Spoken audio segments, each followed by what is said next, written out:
잠깐 기도드리겠습니다. 아버지 하나님, 이 시간에 주님만 드러나게 하시고 주님의 말씀의 능력이 하나님의 말씀을 삼하는 심령 속에 큰 힘이 되도록 도와주시옵소서. 증거하는 자와 말씀을 듣는 자가 한 믿음으로 한 은혜 속에서 하나님께 감사한 시간 되도록 인도하여 주시옵소서. 예수 그리스도 이름으로 기도드리옵나이다. 아멘. 우리 앞뒤로 좀 인사 나누시겠습니다. 반갑습니다. 반갑습니다. 반갑습니다. 네, 감사합니다. 예. 오늘 우리 새로 오신 이양섭 이사님 계시니까 말씀을 전할 때 너무 마음이 기쁩니다. 이 얘기를 나누다 보니까 제가 젊었을 때 중고 청년 때 자랐던 동네 후배더라고요. 또 하나님께서 그렇게 또 만남을 주어가지고 더 반가운 것 같습니다. 오늘 읽었던 게 본문 말씀은 우리들이 잘 아는 말씀입니다. 예수님께서 공생애 하시면서 첫 번째 표적, 첫 번째 기적으로 이렇게 저희들에게 알려져 있습니다. 예수님이 당시 살고 있는 갈릴리 가나에 한 가정의 혼인잔치가 있었습니다. 그래서 예수님과 그 어머니가 그 혼인잔치에 초대를 받고 가게 됩니다. 그때 예수님 제자들도 함께 초대를 받았다는 겁니다. 이 혼인잔치에 유대인의 전통적으로 혼인잔치 보면은 혼례식 끝나고 여러 가지 좀 깁니다. 혼례식이. 그런데 이 당일날 이 잔치냐라는 이 포도주를 같이 곁들여서 먹고 마실 하객들이 즐기는 시간을 갖게 됩니다. 근데 성경에 보니까 포도주가 모자란지라 이렇게 말씀이 나옵니다. 예수님께서 가나에서 혼인잔치 첫 기적인데 이 기적에 포도주가 모자란다. 이 말씀을 생각해 볼 때 저는 이 기적은 결핍으로부터 시작된다고 봅니다. 이 모자란다는 것이 무엇입니까? 부족한다. 결핍되다는 겁니다.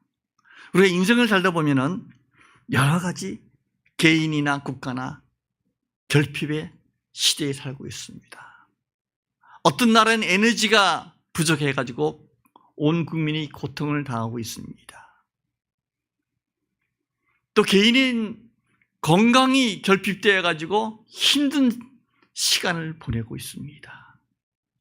또 어떤 가정은 가족 간의 대화가 결핍되고 부족해가지고 소외되고 외로움의 시간을 보내는 가정도 있습니다. 여기 계신 어떤 분들은 물론 저도 포함해서 경제적인 결핍으로 인해서 고통을 당할 때가 많습니다.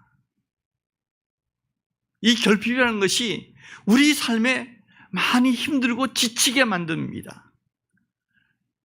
이 결핍으로 해서 감당을 못하면 어떤 분들은 극단적인 잘못된 선택을 하는 경우도 우린 종종 뉴스에서 듣게 됩니다.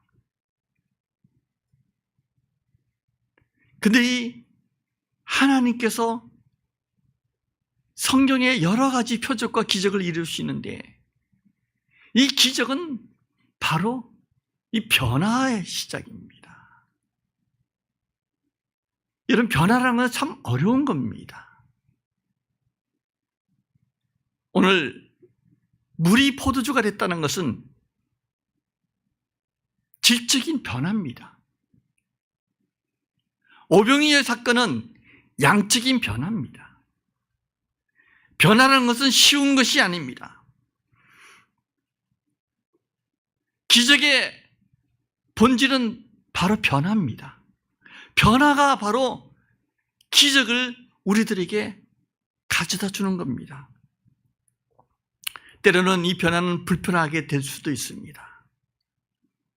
그러나 이 변화에도 원리가 있습니다. 성경에 나오는 기적, 이 변화의 원리는 우리 이성으로는 좀 이해가 안 될 때가 있습니다. 비상식적이고 비논리적인 것입니다. 그 불신자들은 도저히 믿을 수가 없습니다. 죽은 자가 살아났다? 상식적으로 이해가 안 됩니다. 불치병이 병을 고쳤다? 상식적으로 이해가 안 됩니다. 하나님께서는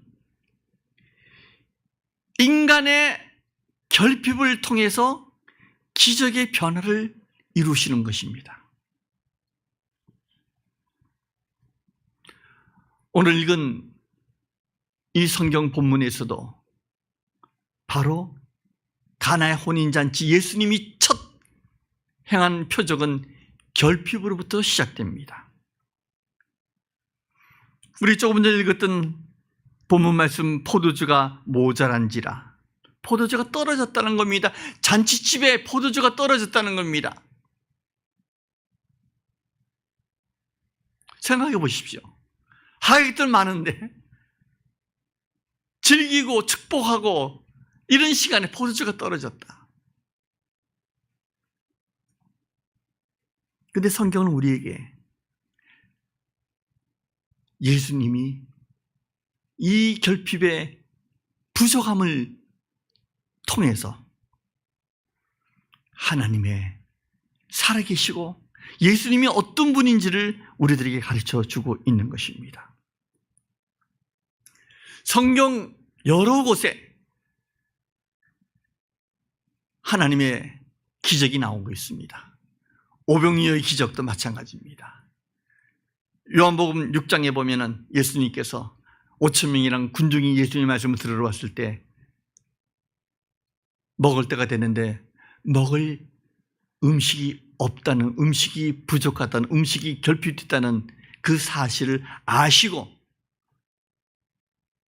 저에게 너희들이 먹을 것을 주어라 했을 때 엄청난 많은 돈이 듭니다. 지들이 얘기합니다. 예수님 모르셨을까요? 그러나 예수님이 아시고 계시면서도 그들이 결핍을 통해서 하나님의 살아계신 증거를 보여주고 싶었습니다. 나면서부터 소경이 된 이 소경도 앞을 보지 못하는 건강에 결핍이 있었던 겁니다. 구약의 엘리사가 사역을 하는 때 그 이스라엘에 큰 가뭄이 들었습니다. 그 선지자 엘리사가 왔을 때 어느 과부가 먹을 양식이 딱 자기들 먹고 이제 끝내자는 그거밖에 남지 않았는데 하나님께서 그 과부의 헌신과 믿음을 보고 기적을 일으켰습니다. 양적으로 풍성하게 가뭄이 끝날 때까지 채워졌습니다. 부족할 때 하나님은 기적을 일으키시는 겁니다.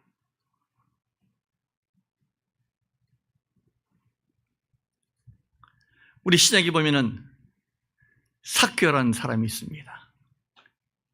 삭개오가 키가 컸으면은 아마 삭개오는 예수님을 자기의 집으로 초대하지 않았을 겁니다. 신체적으로 어땠습니까? 삭개오가 키가 작았습니다. 그래서 뽕나무 올라갔습니다. 키 작은 결핍을 통해 가지고 예수님을 자기 집으로 초대하는 기적을 경험하게 되는 겁니다.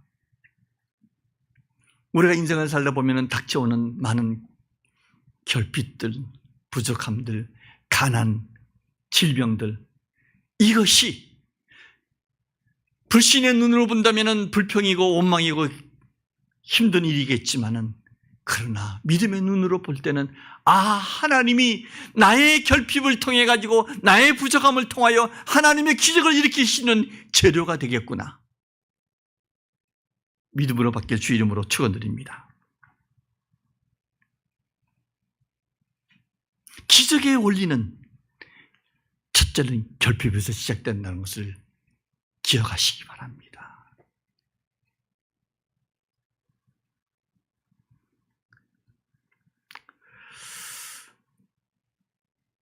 그 이탈리아에 한 오케스트라가 있었습니다. 그때 한 바이올린 주자가 있었는데 19살입니다. 아주 젊은 청년입니다. 그런데 브라질로 이 연주를 가게 돼 있었습니다. 날짜가 잡혔습니다. 6월 25일입니다. 우리나라 6.25가 같은 날짜입니다. 포스도 다 붙이고 관중들도 다 이제 들어와 있었습니다.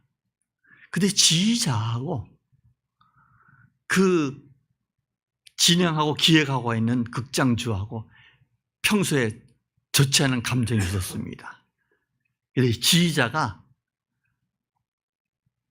관중들 다 있는 데서 갑자기 지휘를 안 하고 그냥 사라져 버렸습니다. 쉽게 말해서 극장주한테 너 한번 엿 먹어봐라 이런 마음으로 사라져 버렸습니다. 극장주는 얼마나 당황했겠어요. 그래서 그 극장주가 급하게 부지휘자를 올려보냈습니다. 그랬더니 이 청중들이 막 야유하고 난리치는 거예요. 지휘를 할 수가 없습니다. 그래서 부지휘자가 지휘를 못하고 그냥 내려왔습니다. 그러니까 극장주는 또 당황스러워가지고 어떻게 할까 하다가 누굴 올려보냈냐면은 합창 지휘자를 올려보냈습니다. 근데 그 합창 지휘자도 지휘를 하려고 그랬더니 청중들이 더 난리치는 거예요. 지휘를 할 수가 없습니다. 그때 그 단원들이 한 청년을 지목합니다.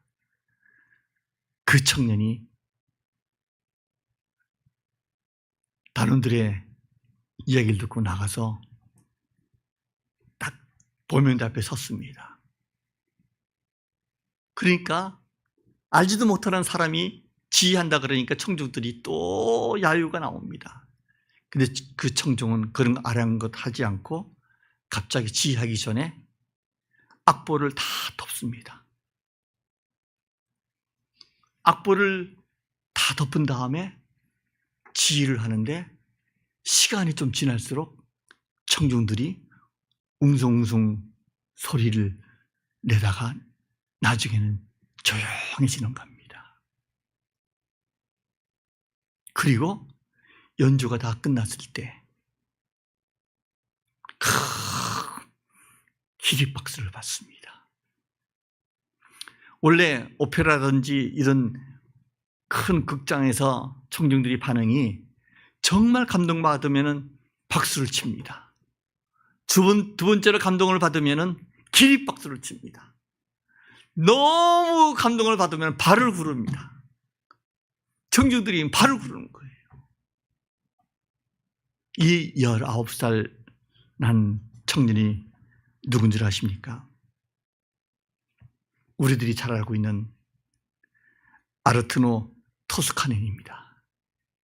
이 토스카니는 어떤 결핍이 있었냐면은 앞을 잘 보지 못하는 근시가 있었습니다. 그래서 남들보다 평소에 몇 배나 많은 노력을 했습니다. 그 노력이 뭐냐면은 악보를 외우는 겁니다.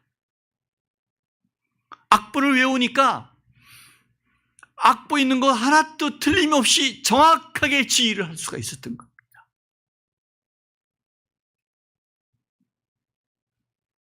이 토스카니는 자기의 부족함, 자기의 건강의 결핍을 평소에 악보를 외우는데 교향곡은 200곡 그리고 오페라는 100곡의 곡을 다 외웠습니다. 토스카니의 근시에 보지 못하는 그 부족함이 그를 유명한 지휘자로 만들었던 겁니다. 오늘 가나의 혼인잔치의 기적은 부족함으로부터 시작된 겁니다. 결핍에서 시작된 겁니다. 그러므로 우리 삶 속에 나타나는 결핍, 부족함, 불평, 원망의 대상이 아니라 이걸 통해서 하나님께서 어떻게 역사하시는지 믿음의 눈이 열리길 주 이름으로 축원드립니다. 두 번째로 하나님께서 가나 혼인잔치에 기적을 일으키는 것은 바로 마리아의 책임 의식입니다. 포도주가 떨어졌다는 이야기를 마리아가 알게 되었습니다. 그러면은 평소 같으면은 우리 같으면은 그런 불평할 겁니다. 아니 사람들로 초대해 놓고 준비도 소홀하게 했나? 불평할 겁니다. 그러나 마리아 행동이 어떻게 했습니까? 마리아는 포도주가 모자란 얘기를 듣고 누굴 찾아갔습니까? 3절에 보니까 포도주가 모자란지라 예수의 어머니가 예수에게 이르되, 자기 아들 예수님에게 이야기한 겁니다. 결핍의 문제를, 부족함의 문제를, 약함의 문제를 예수님께 가져갔습니다. 아들, 이 잔치집 포도주가 떨어졌대. 예수님의 반응은 어떻습니까? 여자여, 나와 무슨 상관이 있습니까? 아직 내 때가 아직 이르지 못하나이다. 어떻게 보면 부정적인 얘기를 듣게 됩니다. 그럼에도 불구하고 마리아의 행동은 어땠습니까? 5절에 보니까 그 어머니가 하인들에게 이르되 예수님이 너희들에게 무슨 말씀을 하시든지 그대로 하라 하니라. 믿음이 있었습니다. 예수님이 대해서 알았습니다.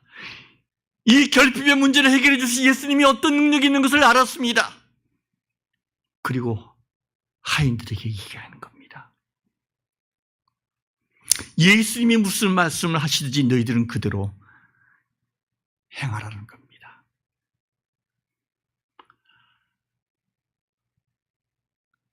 유대인들 가정마다 보통 어떤 관습이 있냐면은 큰 돌 항아리가 있습니다. 그래서 외부에서 다니다가 그 중동 지역은 주로 신발을 그냥 샌들 같은 걸 신고 다니기 때문에 발에 먼지가 많이 묻습니다. 그럼 들으면은 그 돌 항아리에 물을 퍼가지고 발을 씻는 겁니다. 그 물은 그렇게 뭐 마실 수 있는 좋은 물은 아닙니다. 그런 물을 둔 6 돌 항아리가 있습니다. 예수님께서 하인들에게 뭐라고 했습니까? 7절, 예수께서 저에게 이르시되 항아리에 물을 채우라 하신즉 아구까지 채우니. 예수님께서 하인들에게 말씀하신 것이 돌 항아리에 물을 채우라는 겁니다. 그 물도 깨끗한 물이 아니고 손발을 씻는 그런 물에다가 그냥 물만 가득 채워놨더니 하인들이 가득 채웠어요. 뭐 이건 그럴 수 있다고 봅니다. 마리아가 하인들에게 미리 얘기했습니다. 예수님께서 무슨 일을 시키든지 너희들 그대로 따르라. 그래서 하인들이 물을 채웠습니다.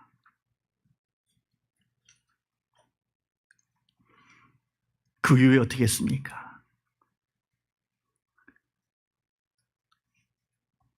예수님께서 하인들에게 어떻게 보면 상식적으로 이해가 안 되는 말씀을 합니다. 우리 8절 한번 읽어볼까요? 8절 다 같이 시작. 이제는 떠서 연회장에게 갖다 주라 하시매 갖다 주었더니, 여기 하인들이 물 항아리에 물을 아기까지 채울 수는 있지만은 그 물을 갖다 주라는 겁니다. 여러분이 하인 입장이라면 그렇게 하겠습니까? 아니, 잔치하고 있는 그곳의 연회장에게 그 물을 갖다 주라는 겁니다.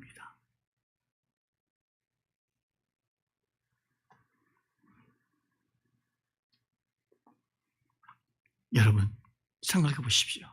하인들이 그대로 마리아의 믿음대로, 마리아의 말한 대로 그대로 물을 갖다 주는 과정에 연회장이 받아보니까 갑자기 물이 변하여 포도주가 되었습니다. 상식적으로 이해가 되지 않습니다. 질적으로 어떻게 변화가 됐습니다. 더러운 물이 잔치집에 쓰이는 요긴한 포도주가 되었습니다. 마리아의 믿음, 마리아의 이 잔치를 위한 공동체를 사랑하는 책임의식이 없었다면 이 일이 이루어질 수가 없었을 겁니다. 여러분들이 교회를 얼마나 사랑하고 있습니까? 교회를 마리아처럼 공동체를 사랑하는 마음을 갖고 계십니까? 교회에 문제가 생기면은 나 몰라라 하는 것이 아니라 마리아처럼 먼저 예수님께 가져와서 예수님께 아뢰고 그 문제를 직접 해결하고자 하는 적극적인 믿음과 행함이 있습니까?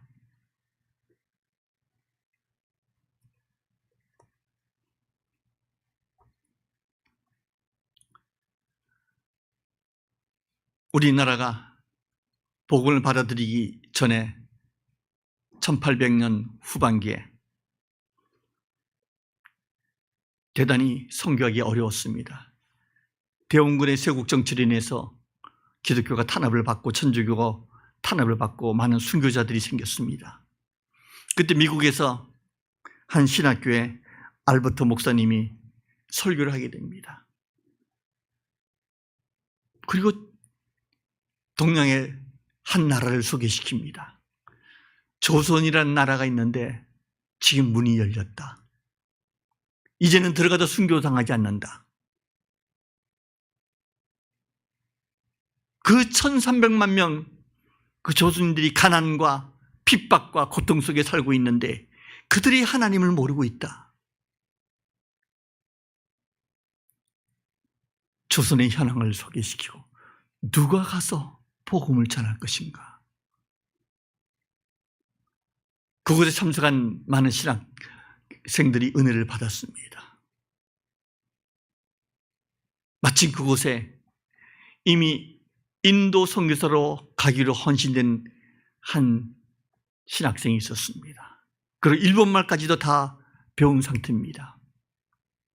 자기는 일본말을 인도말을 다 배웠기 때문에 자기 친구들에게 얘기합니다. 자네가 저 조선의 나라 가서 선교하면 안 되겠는가? 조선에 올 선교사로 나설 후보생이 없습니다. 그때 알버트 목사님이 이 청년에게 얘기합니다. 자네가 인도말을 다 배웠지만은 자네가 조선에 가면 안 되겠는가? 그 영혼에 대한 그 열정을 보고 공동체의 문제를, 하나님 나라의 확장의 문제를 해결하고자 그 청년에게 얘기합니다. 그 청년이 누군 줄 아십니까? 그가 언더우드입니다. 원래는 인도에 가기로 된 사람이 조선에 대한 소식을 듣고 그 당시 그 상황에서 책임의식을 가지고 마리아 같은 심정으로 조선을 위해서 새롭게 헌신한 겁니다. 그 열매를 지금 우리가 한국교회가 이 땅에서 하나님 나라를 위하여 쓰임을 받고 있는 것입니다.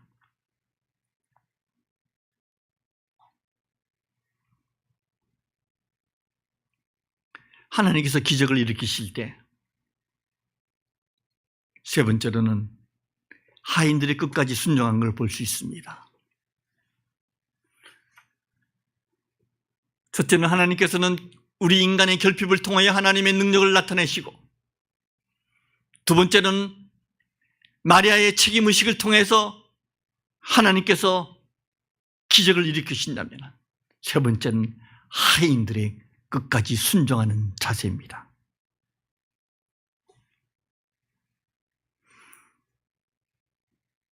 물론 하인들은 시키는 대로 하면 된다 생각하고 있겠지만은, 그러나 이게 쉬울 게 아닌 겁니다. 상식적으로 이해가 안 되는 걸 지시를 받을 때는 어떻게 하겠습니까? 그래, 한번 해보자. 그래, 아구에 물 채우라니까 항아리 아구까지 물을 채우자. 채우는 순종을 할 수 있겠지만은, 갖다 주라. 가져가면 또, 야, 이 더러운 물 왜 가져왔냐 하고 연회장한테 구사리도 먹고 야단도 맞을 수 있는데, 이 하인들은 끝까지 순종했습니다.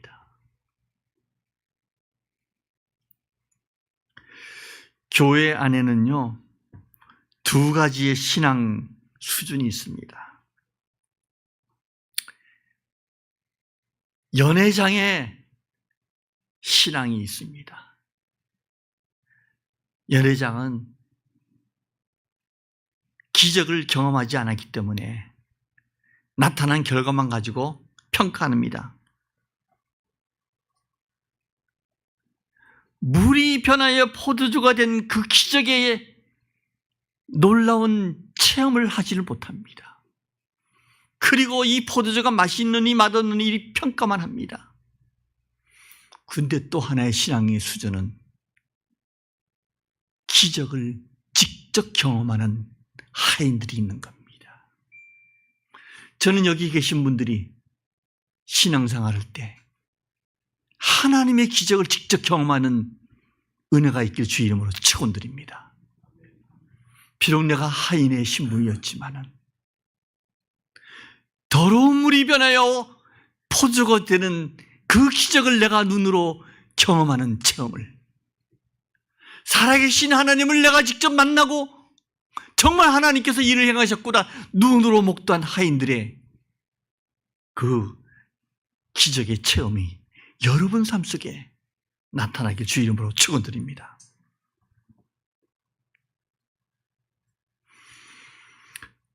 마지막으로 한 자매의 이야기를 나누고자 합니다.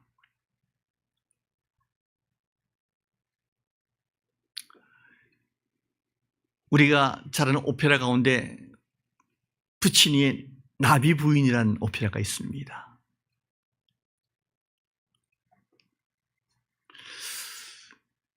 이와 관련된 얘기입니다. 음악, 성악 하시는 분들은 여기서 대학을 마치고 주로 석사나 이런 과정을 이태리나 독일이나 미국 유학을 갑니다. 근데 유학 가는 분은 많은데 그 과정에서 정말 특별하지 않으면 잡을 얻기가 힘들어요. 그래서 이태리에 유학 가가지고 잡을 얻지 못하는 성악가들이 보통 한 2,500명, 3,000명 정도가 어쩔 수 없이 가이드를 한다든지 또 뭐 식당에서 알바를 한다든지 이렇게 하는 분들이 그렇게 많답니다. 한 자매도 이제 먹고는 살아야 되니까 가정도 있고 해서 그냥 근근히 지내고 있는데, 이 자매가 나비 부인의 주인으로 발탁이 된 과정의 이야기입니다. 이 자매에 대해서 언론에서 평가를 합니다. 오스트리아나 독일에서 평가할 때 신문에 이렇게 나옵니다. 이제야 진짜 나비 부인을 만났다. 이제야 진짜 나비분을 만났다.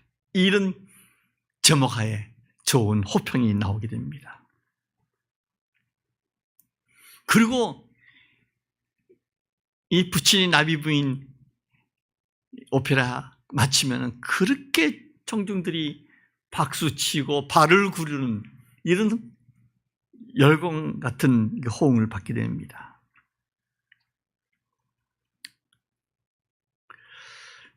이 자매가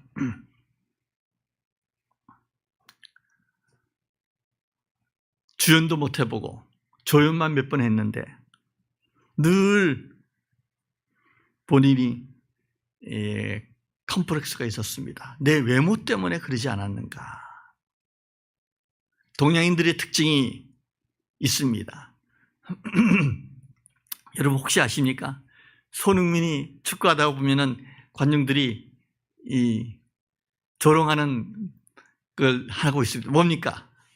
이렇게 눈이 찢어졌다는 이런 조롱에 하는데 이 자매가 눈이 이렇게 좀 작게 찢어 있어요. 근데 이게 컴플렉스예요. 그래서 생각하기를 그래 나도 눈을 좀 칼을 좀 대야겠다. 쌍꺼풀을 해야겠다. 그래가지고 한국에 있는 자기 친정 엄마한테 얘기하는 거예요. 엄마, 내가 지금 쌍꺼풀 수술을 하고 싶은데 내 외모 때문에 이 주연 발탁이 안 되는가 봐. 그러니 그 강남에 성형 수술 잘하는 병원을 미리 좀 잡아달라고. 내가 가는 스케줄하고 좀 맞춰서 해달라고. 그래서 그 어머니가 정말 잘하는 그 병원을 수소문해가지고 여러 가지 힘을 써가지고 날짜를 잡았어요.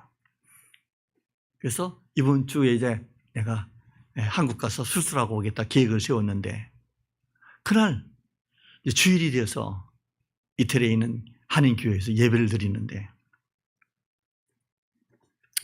로마 한인교회에서 예배를 드리면서 담임 목사님이 그날 설교 중에 이런 얘기를 합니다.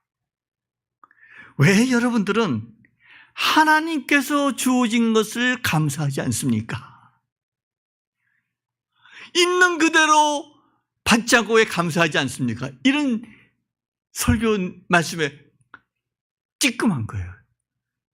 자기는 이제 쌍꺼풀 수술하기로 한국에 갈 계획을 세워놨는데 그러면서 예를 들면서 왜 여자들은 쌍꺼풀 수술을 합니까? 그러니까 더 가슴이 목사님 어떻게 하시나? 더 가슴이 찌끔하게 됩니다. 그러면서 예화를 들기를 쌍꺼풀 수술했는데 죽어서 천국에 갔더니 예수님이 못 알아보랬더래요. 쌍꺼풀 수술해서 못 알아보. 물론 예수님은 그럴 분은 아니지만은 그런 예화를 들은 거예요. 근데 이 자매가 놀라운 것이 강단에서 나오는 말씀을 믿음으로 받아들였어요. 나에게 주신 말씀이구나. 그래서 예배 마치고 집에서 엄마한테 다시 전했습니다. 엄마, 나 한국 안 갈 거야. 쌍꺼풀 수술 안 할 거야. 그랬더니 어머니는 난리가 났죠. 어렵게 스케줄 잡아놨는데. 그리고 그 주간에 마침 어느 그 콩쿠르에 있어가지고 출전했는데 이 자매가 대상을 받은 거예요. 근데 그 콩쿠르에 독일의 유명한 그 극장 대표가 참석해가지고 이 자매에게 요청을 하는 겁니다. 우리가 오페라를 하는데 부친이 나비 부인 주연으로 당신을 발탁하겠다고. 이 자매는 깜짝 놀란 거예요. 그래서 이 공연을 할 때마다 청중들이 너무너무 반응도 좋고 언론에서도 이제야 진짜 나비 부인을 만났다. 그래서 이 연주를 하고 여행을 다니면서 이 자매가 독일에 있는 극장 주인한테 물어봤답니다. 왜 당신이 나를 나비 부인 주인으로 발탁했습니까? 했더니 그 극장주 얘기가 당신 외모가 진짜 나비 부인이라는 겁니다. 이 나비 부인의 내용은 미국에 있는 사람이 일본에 출장 왔다가 일본 여자하고 놀다가 그냥 일본 여자를 버리고 돌아간 그런 스토리예요. 그러니까 이 스토리가 너무 그 배우들이나 이게 좀 잘하니까 청중들은 나중에 끝난 다음에 남자들이 분장치료 와가지고 못된 남자를 그냥 야유하고 뭐 그 정도로 열연을 한 이 유명한 나비 부인인데, 이 푸치니가 만든 이 나비 부인 그 당시는 뭐 쌍꺼풀 수술이 어디 있겠습니까? 오리지널 일본 여자같이 쌍꺼풀 수술하지 않은 눈이 찢어진 그 상태의 성악가를 찾았는데, 그런 실력이 있는 사람은 쌍꺼풀 수술했기 때문에 오리지널 냄새가 안 나는 거예요. 그런데 이 자매는 쌍꺼풀 수술하지 않은 진짜 나비 부인 같은 눈으로 갖고 있는 데다가 실력이 있었는데, 그걸 보고 극장 주인이 발탁을 하게 된 겁니다. 사랑하는 성도 여러분, 우리가 살다 보면은 인생에 결핍이 있을 수가 있습니다. 우리 김대성 집사님은 한 듣기가 좀 잘 안 들리는 결핍이 있습니다. 어떤 분들은 경제적으로 좀 힘든 가난의 결핍이 있습니다. 물질의 부족함이 있습니다. 사탄은 그때 우리에게 속삭입니다. 너는 할 수가 없어. 너는 가망성이 없어. 부정적인 생각을 하게 되고 불평하게 만듭니다.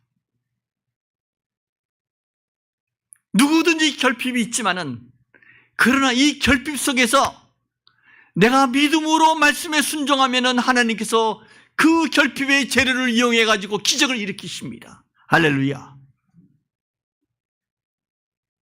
그러나 똑같은 결핍이 있다 할지라도, 부족함이 있다 할지라도 믿음이 없으면은 그냥 그 상태대로 가는 겁니다. 불평과 원망으로 인생을 마치는 겁니다. 선택은 내가 하는 겁니다. 내가 이 상황을 받아들이고 내 부족함을 직시하고 책임의식을 가지고 마리아가 예수님한테 가서 연회장에 포도주가 떨어졌다는 그 요청을 한 것처럼 우린 주님께 가져가야 됩니다. 주님, 부족합니다. 떨어졌습니다. 약합니다. 주님, 도와주세요. 당장 어떤 응답이 없다 할지라도 가져가야 됩니다. 요청해야 됩니다. 그때 주님께서 말씀합니다. 비상식적인 말씀을 하실지라도 우리는 받아들이고, 마치 손발을 씻는 항아리에 물을 가득 채우라. 그 물을 연회장에 갖다 주라. 도저히 이해가 안 되는 말씀이 있을지라도 주님의 말씀이기 때문에 끝까지 순종할 때 기적은 우리 삶 속에 나타날 줄 믿습니다. 한 주간 여러분 어떻게 사시겠습니까? 결핍 속에, 불평과 원망 속에 지내겠습니까? 아니면 주님께 내 문제를 가지고 나가서 있는 그대로 말씀드리고 주님의 도움으로 주님의 기적을 체험하는 한 주간 사시겠습니까? 주님 안에서 말씀에 순종하여 오늘 예수님께서 가나 혼인잔치의 첫 기적을 일으킨 그 놀라운 은혜가 여러분 삶 속에 충만하길 주 이름으로 축원드립니다. 오늘 말씀을 생각하시면서 우리 다 같이 일어나셔서 한 1분 정도 기도하는 시간을 갖도록 하겠습니다.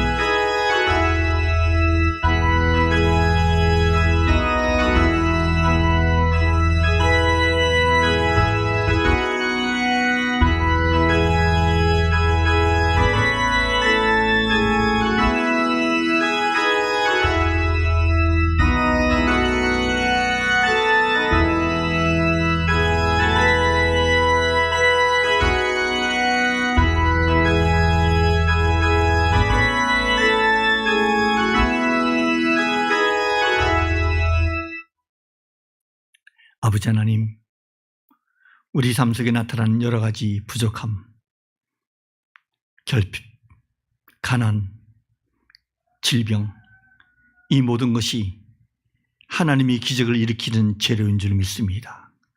우리가 믿음에 거할 때 이 부족함을 통하여 하나님의 능력이 나타날 줄 믿습니다. 부족함을 인하여 원망과 불평보다는 하나님에 대한 믿음으로 한 주간 승리하도록 인도하여 주시옵소서. 주님께 모든 걸 부탁드리며 살아계신 예수 그리스도 이름으로 기도드리옵나이다. 아멘.